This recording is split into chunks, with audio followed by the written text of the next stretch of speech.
আসসালামু আলাইকুম রহমতুল্লাহ। প্রিয় দর্শক, আপনারা সকলে কেমন আছেন? আশা করি ভালো আছেন। প্রিয় দর্শক, দেশ কিংবা বিদেশে সকল ব্যাংক গ্রাহকদের জন্য মহামূল্যবান গুরুত্বপূর্ণ একটি নিউজ নিয়ে আপনাদের মাঝে হাজির হয়েছি। ব্যাংক একীভূতকরণে বিনিয়োগকারীদের স্বার্থ রক্ষায় কেন্দ্রীয় ব্যাংকের চিঠি দিল বিএসআইসি। বেসরকারি খাতের শরিয়াভিত্তিক 5 ব্যাংক একীভূত করার ক্ষেত্রে সাধারণ বিনিয়োগকারীদের স্বার্থ রক্ষা করতে কেন্দ্রীয় ব্যাংকে চিঠি পাঠিয়েছেন সিকিউরিটিজ অ্যান্ড এক্সচেঞ্জ কমিশন। নিয়ন্ত্রক সংস্থাটি বলছে, একীভূত করার ক্ষেত্রে আমানতকারীদের স্বার্থ পুরোটা রক্ষা করা হলেও ব্যাংক রেজুলেশন আদেশ অনুযায়ী 2025 সাধারণ বিনিয়োগকারীদের স্বার্থের বিষয়টি আসেনি। কমিশন চিঠিতে আদেশের 77 ধারা অনুযায়ী দোষীদের বাদ দিয়ে সাধারণ শেয়ারদার স্বার্থ পুরোটা রক্ষা করতে বলেছে।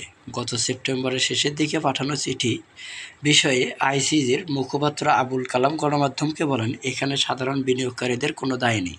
সাধারণ বিনিয়োগকারীদের স্বার্থ রক্ষায় এই আইন অনুযায়ী সর্বোচ্চ চেষ্টা করা হবে।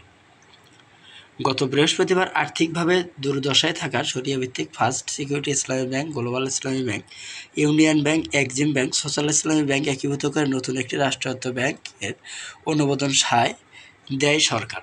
নতুন ব্যাংকের প্রস্তাবিত নাম রাখা হয় ইউনাইটেড ইসলামী ব্যাংক বা সম্মিলিত ইসলামী ব্যাংক। এই ব্যাংকে হস্তান্তরকারী ব্যাংক বলছে সরকার। পরবর্তীতে পুনরায় এটি বেসরকারি খাতে বিক্রি করে দেবে সরকার, এমন পরিকল্পনা দেওয়াই হয় সবাই।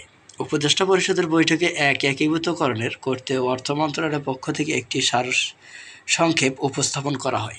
সেখানে শেয়ারদারের কোনো দাবি পরিশোধের সুযোগ নেই বলে তুলে ধরা হয়। কমিশনে তাদের জায়গা থেকে বলছে, পুঁজিবাজারের তালিকাভুক্ত কোম্পানি আদালতের অনুমতি নিয়ে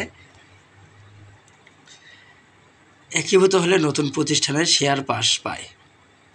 এখানে যেন সেভাবে হয়। এজন্য ব্যাংক রেজুলেশনে আদেশ 2025-এর 77 নম্বর ধারা অনুসরণে বাংলাদেশ ব্যাংকের কাছে চিঠি দেয় বিএসআইসি। প্রিয় দর্শক, আজকের মতো এই পর্যন্ত থাকছে। পরবর্তীতে সব নিউজ পেতে আমাদের সঙ্গেই থাকুন।